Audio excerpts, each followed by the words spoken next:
afternoon for number 2, Bill. It is number 2, and we've just completed a interesting podcast with the CEO of Geelong Port. Brett Winter, That's right. very nice man, and got a big job and very important for Geelong. I will repeat, no relation to me. Yeah, that's right. But amazing things happening at the Geelong Port, which I never really fully understood. And so for those who follow our podcasts, I think you'll find it very interesting. It will be interesting. So who's next? Right. Today we're talking to Ryan Dodson, and Ryan and his wife own the King Parrot Cottages and Event Centre, which is located down in the Otways, not far from in between Deans Marsh and Birregurra. And I visited there last year because I was judge on the Colac Business Awards, and they were finalists in the Business Awards. It's a great setup. And I did have trouble finding it in the rain. I think it was raining the day I went there. You were supposed to be down there too, Mark. I was. And I couldn't do it. You couldn't do it, but never mind. Anyway, welcome, Ryan, and thank you for coming on our podcast. No worries at all. Good to be here. Good.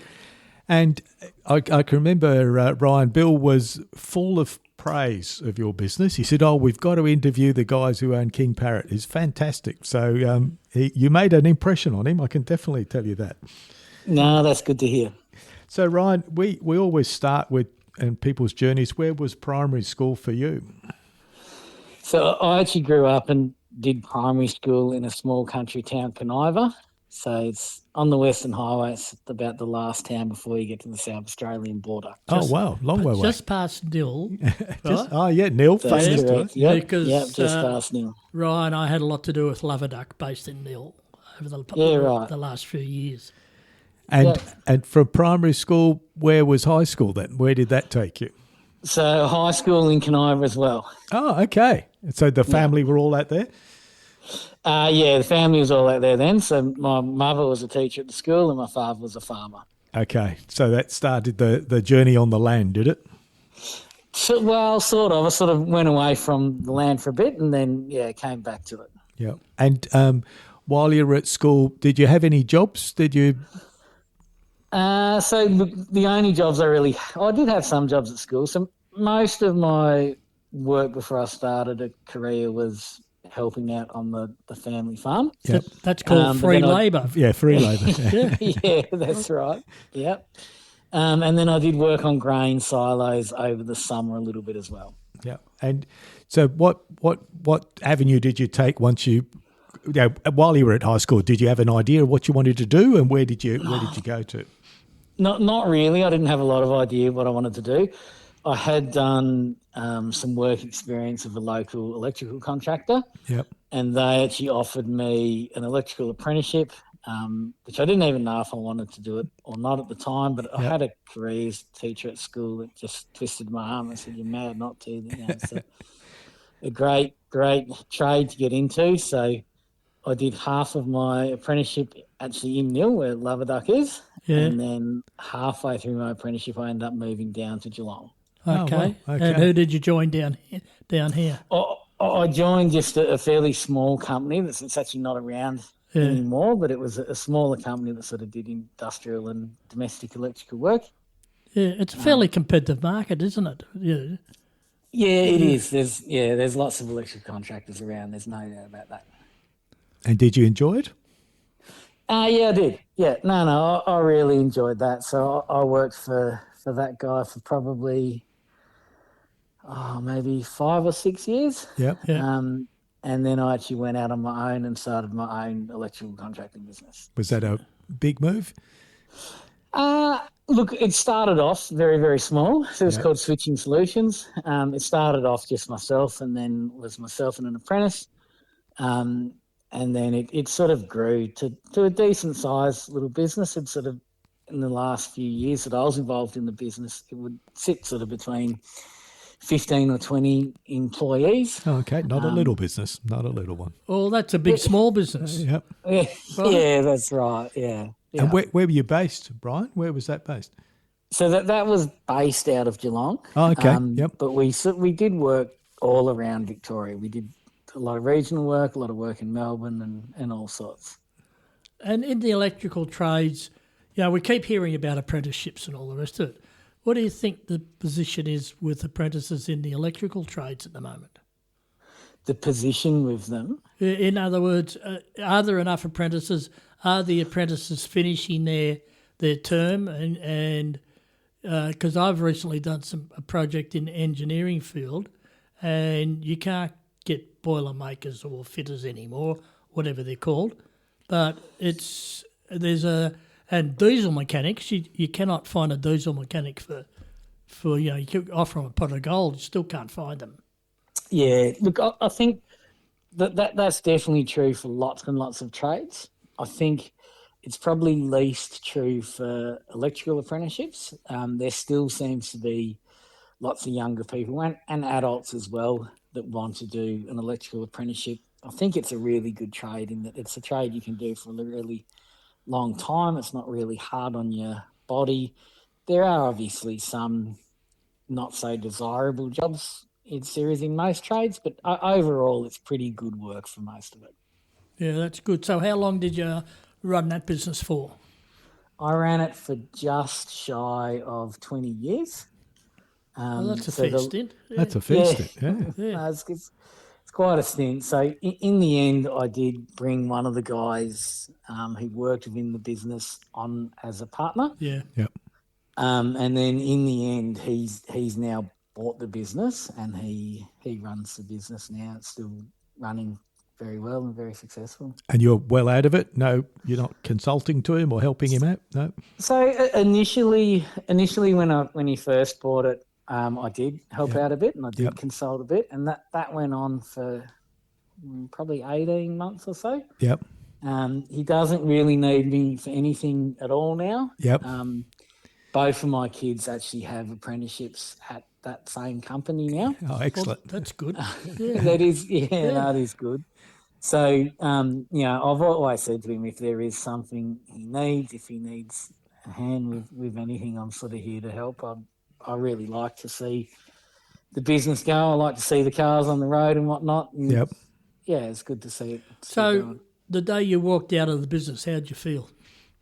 Well, unfortunately, it wasn't a one day that I walked out. I guess, but yeah, just in general though, having sold it. In general, every step of the way, walking out of it was a really good feeling.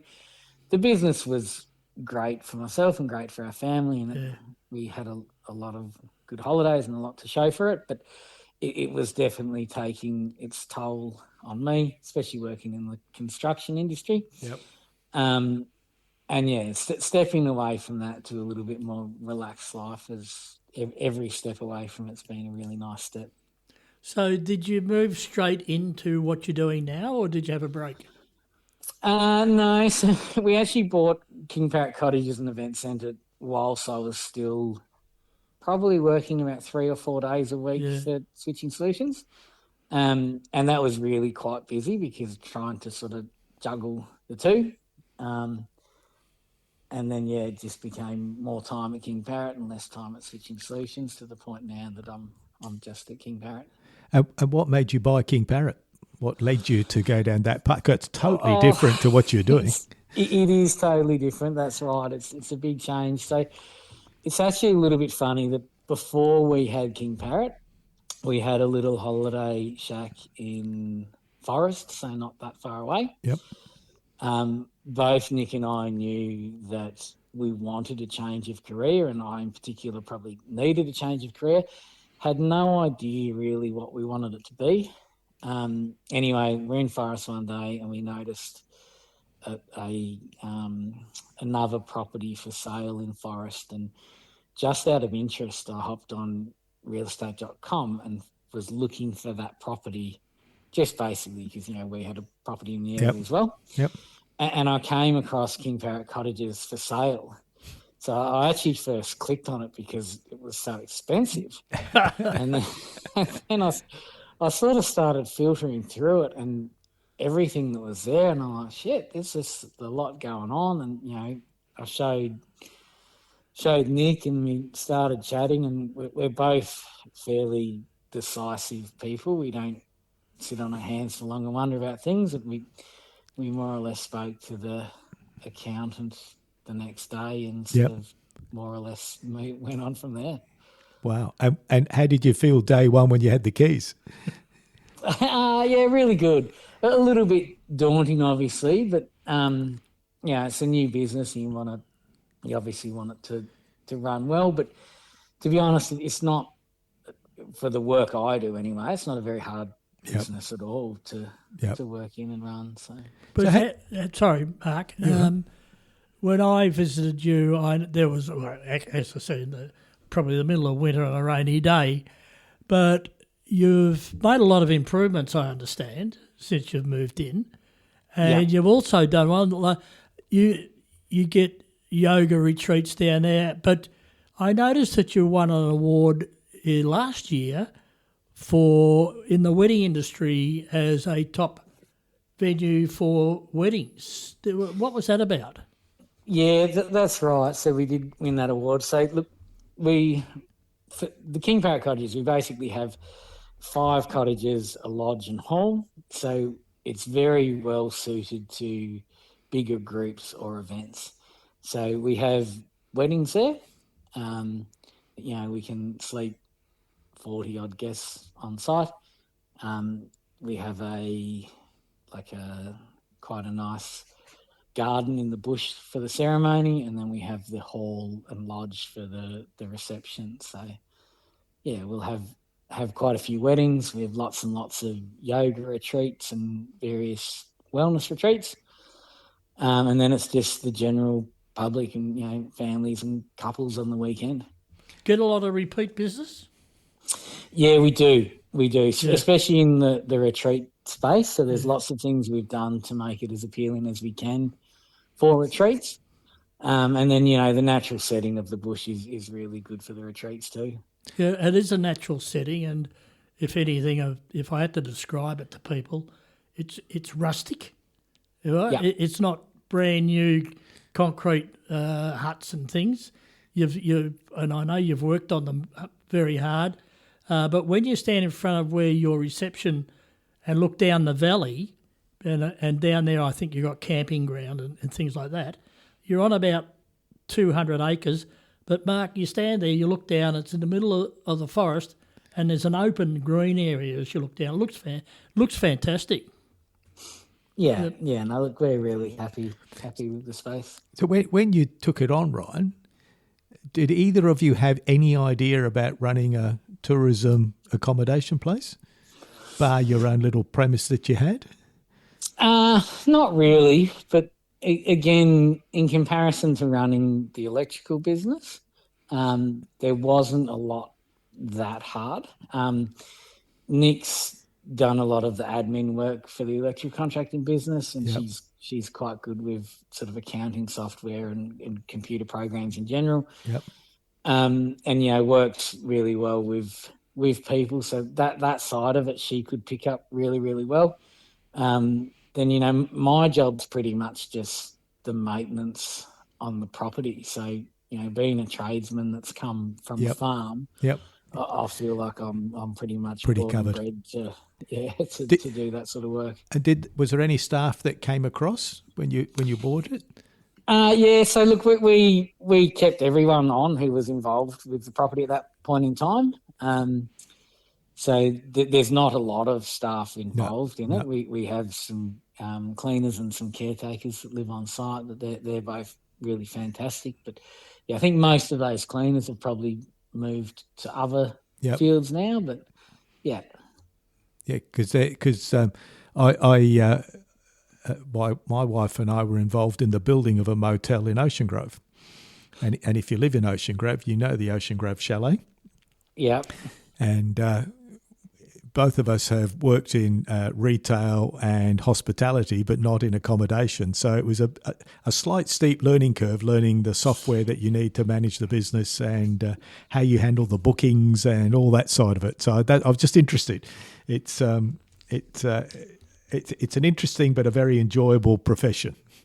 Yeah, it is. And at King Parrot, you're sort of dealing with people overall at their best. They're either on holidays or at a retreat or a wedding or something like that. But yeah, you're dealing with people at their best. That's not always the case in the construction industry. No, that's probably true. That's a very good point. So, have you got any plans for King Parrot? Can you expand it, or what's your thinking? Look, there's various different small renovation type projects that we have got in mind that we're always sort of doing. Yep. The other thing that we have just done this year that sort of comes off the back of King Parrot is myself and a friend of mine opened up Otways Adventure Motorcycles. So we take adventure bike tours through the Otways, yep, and we base them out of King Parrot Cottages. Ah, okay. And what's that involved? What? So basically we do 1, 2 and 3 day tours where we'll all meet up at King Parrot, and then we've got a fleet of bikes so people can bring their own bike. Yep. And we just run like a guided tour through the Otways. So nothing hard riding, just sort of cruising around gravel tracks and whatnot, and then we might stop at, say, the Apollo Bay pub or the Jelly Brand pub or something like that for lunch, and then come back to King Parrot. So very good. It's all really sort of casual, low-key stuff, but it's a little bit born out of the fact that we see all of these women's wellness retreats and yoga retreats and all sorts of wellness retreats for women. Yep. But there's not a lot of that sort of thing for blokes. Yep. And lots of blokes get the same out of having a long weekend on an adventure bike as some women do perhaps from a long weekend on doing yoga and breath work. Very cool. So have you got a separate website for that? We do, yes. What's the website? Yep. It's Otways Adventure Motorcycles. Okay, well, some people listening to this might be very interested in that. Yes, we know a few people that own bikes, don't we? We sure do. As you spoke about Forest, there's a big Forest bike event. Was it last weekend or the week before, I think? So yeah, Forest is mountain bikes, so this is adventure bikes, so obviously a motorbike. Yeah. Yeah. Oh, that'd be a lot of fun. Semi-off-road sort of motorbike. Yeah, no, I reckon that should be a winner. That's very good. Yeah, that's right. I like now, also, I recall when I visited your property, you had had a spa. Was it a spa or a hot house? What you built something? There's a sauna is one thing that we've added in. So anyone can use the sauna. You can be there just for the weekend and use it. The retreats love it because it's sort of nestled in the bush and it has a nice outlook into the bush. But I think is that the one covered in corrugated iron? Yeah. I remember. I recall right. now. Yeah. Yeah, Nicole pointed it out to me. Said that was a recent addition. Oh, cool. Yeah, no, that's right. But it's so. I guess the opportunities down there because the Otways and that area or any part of the Otways, best kept secrets. People don't know enough about what's available down there. No, that's right. You think, and we talk to people a lot that say exactly that. That they say they've been travelling to the Grampians for years or other places for years that are further away and don't sort of know what we've got just so close to Geelong and Melbourne. Did you get impacted by the fires, Ryan? Not directly impacted. So look, there was a time or a few days there where I think anyone in the Otways was fairly nervous and frantically trying to do as much fire prep as they could, and we were certainly in that boat. Thankfully, they were kept fairly under control and in one spot sort of around Jelly Brand. So obviously fairly devastating for that area, but luckily it didn't spread too far else in the Otways. I suppose you got affected though because of with the flood on the Great Ocean Road and there's the whole raft of disasters that have happened down there. Yeah, look, I think all the businesses in the Otways have been affected by both the fire and the flood. And to be honest, the media don't always do us favours. No. Saying that the floods are under control or the fires are under control doesn't necessarily sell media time. So, and also there was a couple of miscommunications saying the Great Ocean Road was shut when it wasn't shut, and that didn't help matters either, did it? No, that's right. Yeah. No, so, Fantastic. So how do we find King Parrot Cottages and Event Centre? That's the website, or is it just King Parrot? Yeah, no, that's the website, King Parrot Cottages and Event Centre. If you just Google that, we should come straight up. And bookings are looking good for the year? Yeah, bookings are looking pretty good, yeah. Yep. Excellent. Bill? You still there? Yeah. Oh, sorry. Sorry, I thought there was a sudden drop out. I'll sum it up this way, Mark. I think at the bottom of one of your web pages on your website, here's the comment. It says, guests leave connected. I'll start again. Guests leave us connected and keen to return. I think that might sum it up. Excellent. Oh, very good, very good. Good on you. So, Ryan, thank you. Good. No, thank you very much, both of you, for your time. No, that's all right. Enjoy your I hope your business goes really well this year. We've got the fire, floods, and dare I say it, we're hopefully no locusts, but let's see how we go through with the plagues. Yeah. No, that's it. Thank you. Good luck, and when the awards run again, re-enter. Right? Will do. Thank you very much. Okay. Take care. Bye. Thanks. Bye-bye.